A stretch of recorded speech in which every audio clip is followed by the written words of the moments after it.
Bab 101. Siang kini sudah bergerak perlahan menuju petang.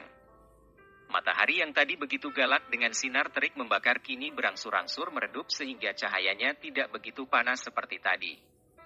Namun rasa panas itu tidak berkurang sedikit pun di hati Diana saat ini. Dia yang mengemudikan mobilnya terus melaju seperti dikejar hantu terus membelah jalan kota Metro City menuju kantor besar William Group. Begitu dia sampai, konferensi pers itu sudah selesai digelar dan para awak media dari beberapa televisi dan surat kabar telah pun meninggalkan ruangan di mana acara digelar. Diana yang sudah pasrah menerima nasib kini sangat tergesa-gesa menuju lift yang akan mengantarnya ke ruang kerja Tuan Briley. Sesampainya di depan pintu, Diana langsung mengetuk.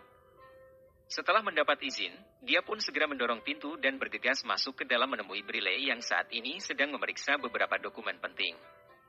"Oh, Miss Diana. Silahkan duduk," kata Briley mempersilahkan Diana untuk duduk.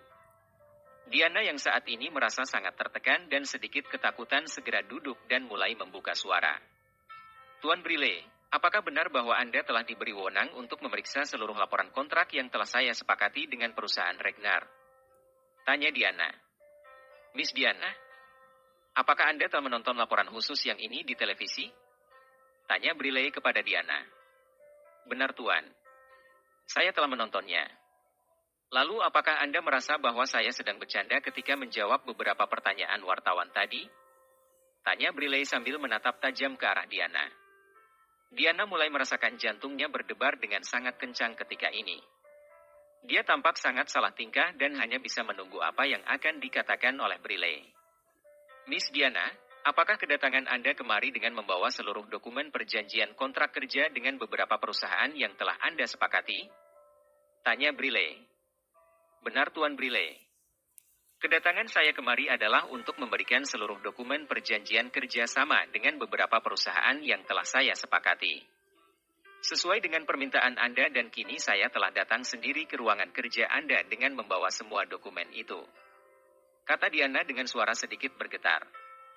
"Baiklah. Anda tinggalkan dokumen itu di meja saya.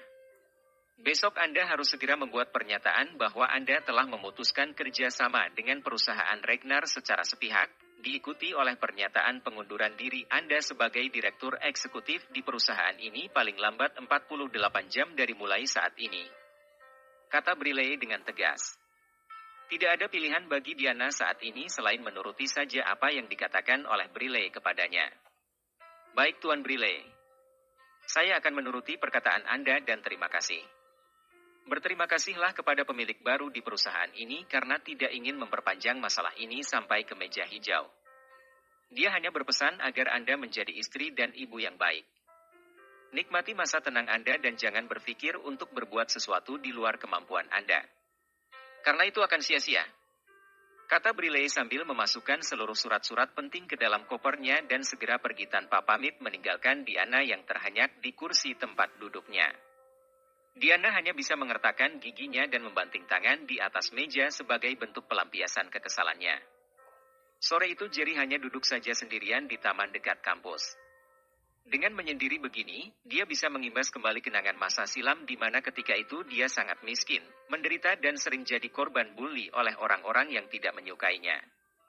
Ketika itu hanya ada 4 orang yang sangat baik kepadanya. Itu adalah Ryan, Daniel, Rico dan Via. Mengingat tentang itu semua, membuat Jerry seakan-akan tidak percaya dengan perubahan dalam dirinya. Walaupun dari segi penampilan tidak ada yang berubah, tapi setidaknya dia memiliki perusahaan yang besar dan uang yang banyak saat ini. Tapi mengapa dia tidak bahagia? Jerry mengingat kembali ketika hari ulang tahunnya.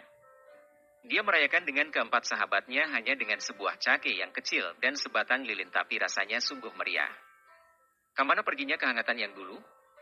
Satu persatu sahabat-sahabatnya menjauh. Bahkan Rico langsung tidak ada kabar sama sekali.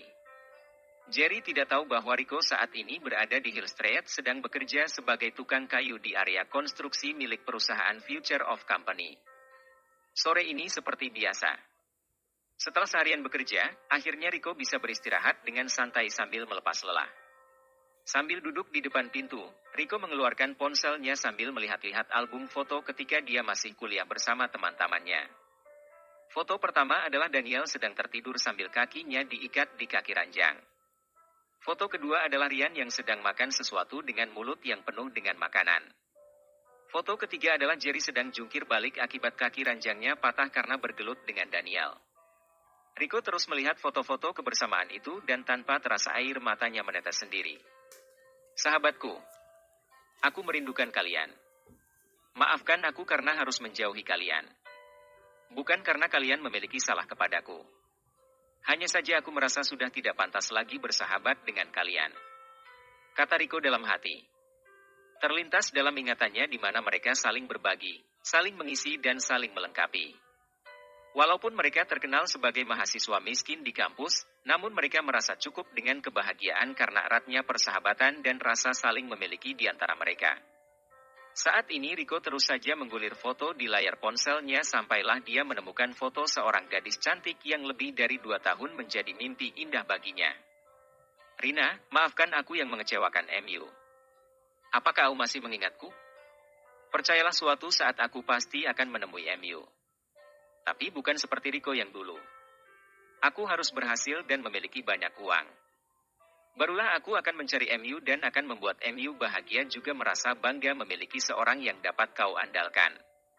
Batinnya dalam hati. Saat ini Rico segera bersandar di dinding dekat pintu barak tempat para kuli bangunan tinggal. Dia semakin tenggelam dalam lamunannya dan sedikit mendongak agar air mata yang telah sejak tadi tergenang tidak benar-benar semakin tumpah menetes di pipinya. Dia tidak cengeng. Juga tidak lemah. Dia hanya rindu kepada sahabat-sahabatnya dan merasakan kesedihan ketika jauh dari mereka.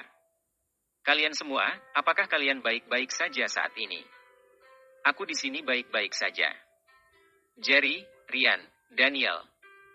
Aku rindu kalian. Sangat-sangat rindu. Semoga kalian sukses dan dapat lulus dengan predikat sebagai mahasiswa yang unggul.